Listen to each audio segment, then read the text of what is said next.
English. Without further ado, Lauren Schmidt Hissrich is the executive producer and also the showrunner of The Witcher. Welcome, Lauren.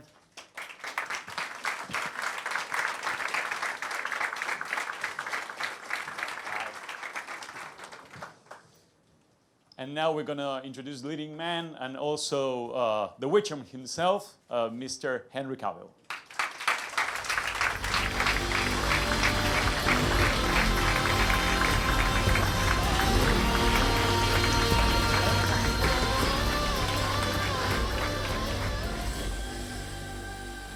I want to start with a question for both. If you were fans of the book before you started production, if you got to know it beforehand?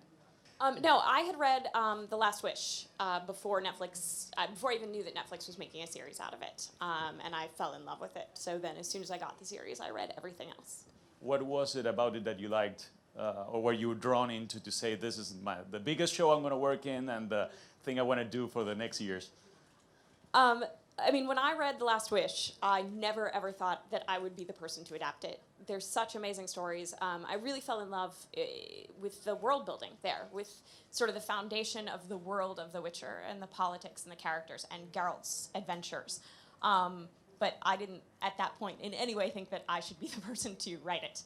And it was only once I really got into Blood of Elves and I met Ciri and Yennefer and their relationships with Geralt that I was like, oh, I can get into this family. I want to ask you about the character. We have the thing about good and evil, and that sometimes there's no straight answer to solve one of those questions. How do you feel the conflict in him to develop the character? The interesting thing with Geralt is that he has his nature, which is one thing, and he's been that way since he was a boy, and then he's had everything he's been taught since, up until the age he is now, so we're talking almost 100 years old. And that is what he shows on the front. It's this cold, stony exterior with a very direct approach to matters in life, a very simple and direct approach to matters in life, which can often lead to brutal consequences. But on the inside, he truly does believe that the world can be a better place, and he wishes it was. And it's about those two warring natures which try and find balance and rarely, if ever, do. We were talking about The Witcher. We have a very strong male lead, which is on the covers of the books, but the female roles here are very, very important and they're very empowering. What did you look, or what was your intention finding the right people to portray those roles? Oh, it's so interesting. I mean, those women are incredibly strong and powerful and independent in the books. I went back. It's one of the first things that I asked Andrew about when we met, and he jokes. You know, I said I didn't think that women would be portrayed that powerfully in the 1980s in Central Europe, and he said, "You never met my mother," and I was like, "Okay, fair enough." So that's something that I went straight to the books about, and then in looking to cast Ciri and Yennefer. You know, everyone has their own pictures of those characters in their head. For me, I'm looking for the essence of a character, for the soul and a spirit. And The Witcher has a lot of great scenes, sword fights, and I want to ask you about how did you prepare for those, and if you had some input on how those should be. Well, I think the best way to answer this question is to reference the fight in episode 1, which was with Wolfgang Stegemann, his team.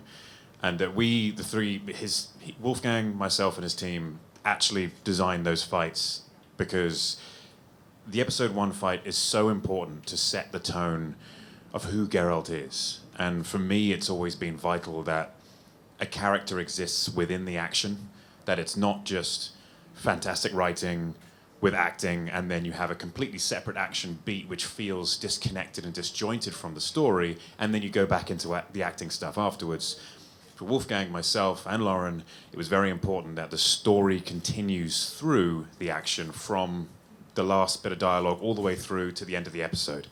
And in that, there is a lot of prep you have to do, because you have to design each moment of the fight. That fight in episode 1 has 2 separate sections, maybe 3. The first section contrasts massively to the second section. You see, I don't want to spoil anything. You'll see. but it shows the different sides of Geralt.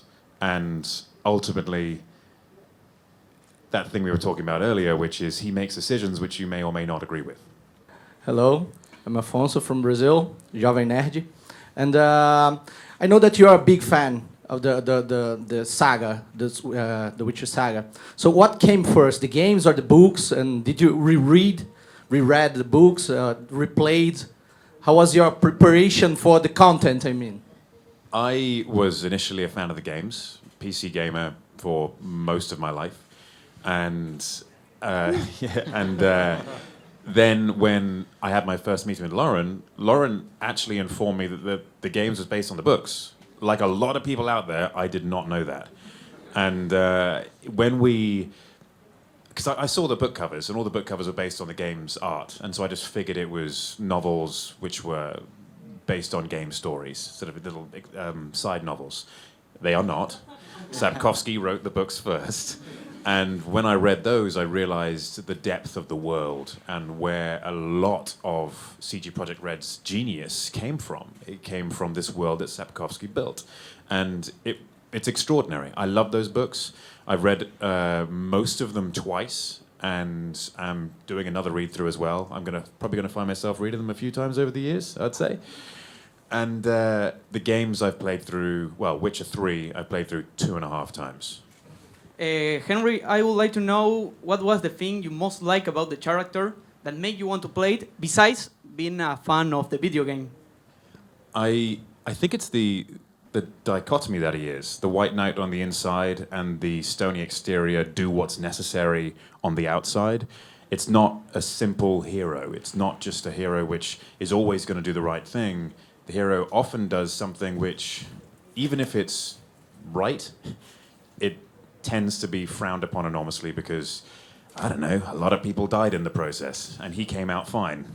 But everyone died, even the person he was trying to save.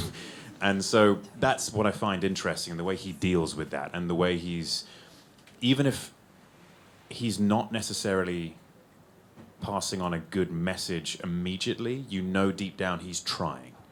And that's what I like about it. I want to ask you, each of us has an idea about the world of The Witcher. Which were the I'm trying to find the word, but the things that you try to get there, because maybe Henry had his ideas and the author Andrew has his ideas. What was more challenging? That was the word that was fine. Challenging, yeah, it was in my head somewhere. Yeah, challenging about it. Everyone has their own idea of The Witcher. I learned very quickly when I joined Twitter. Very, very quickly.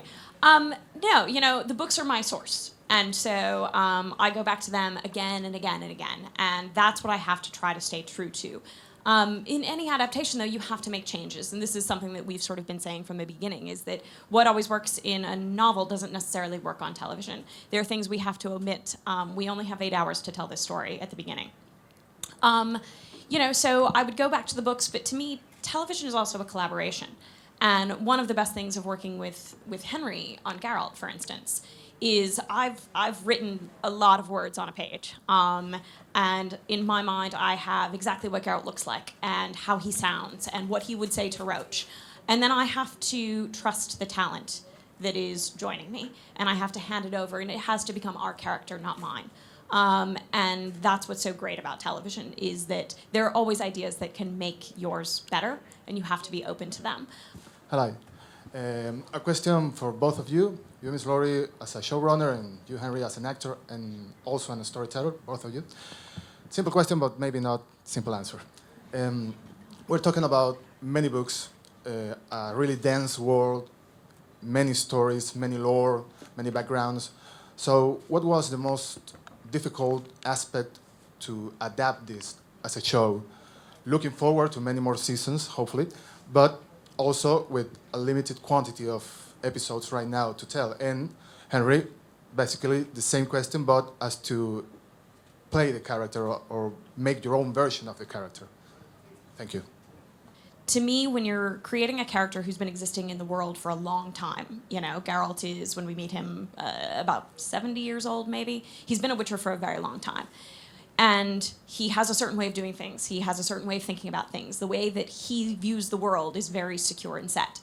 So if you're creating a character like that, you need to look for something in the first episode to change that journey. You need something for Geralt to bounce off of, and everything changes in that moment. And to me, that character is Renfrey. There was no doubt that I wanted to start with that story. Also, I'm in love with Renfrey, so that helps. After that, it really was about taking the short stories and finding a linear narrative thread. Because what you need in 8 hours is for your character to grow and change, and to have a journey that starts and has a natural ending at episode 8, and get him to a different place. So really, the stories are reordered a bit.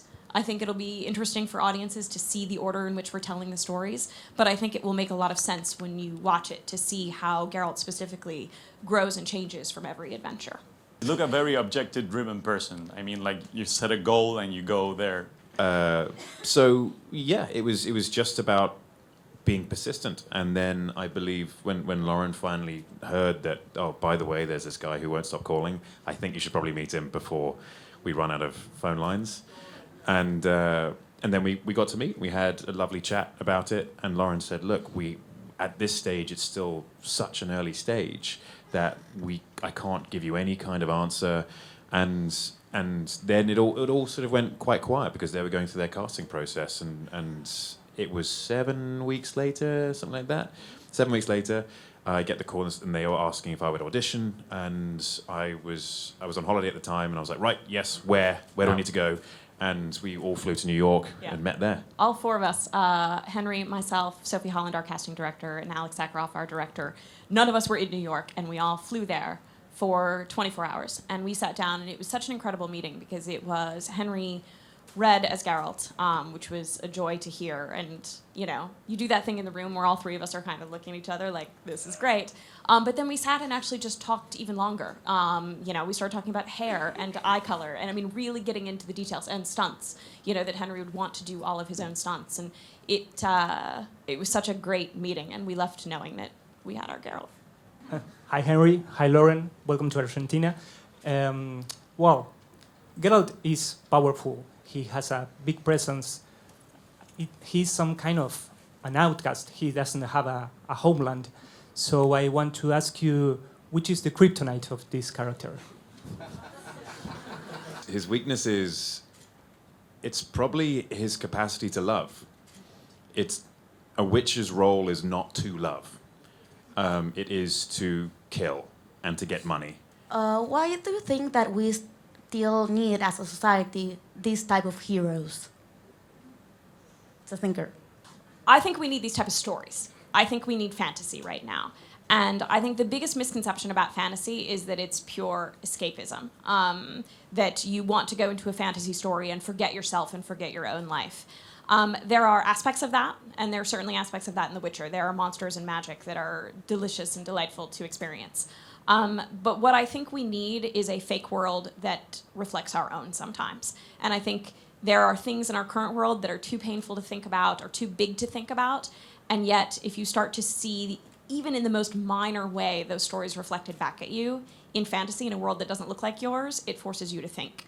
At the end of the day, The Witcher is entertainment. I hope that people come home at the end of the night and turn one on and can't turn it off. If we can make people think in their entertainment too, I think that's even better. Geralt, for example, as much as physically he may be unobtainable, humanly, he's very much obtainable. He's very much like the rest of us. He's a, you could say, morally grey character, but that puts all of us in the same box as him. Sometimes we make the right decisions, sometimes we don't, but he's always trying. And regardless of having made a poor decision, Geralt's a great example of, rather than just running down that path and sticking in the poor decision lane, he will change lanes and keep on trying to get to the right decision. And so he sets a great example for us because he's more like us than some of the other heroes who may be less obtainable.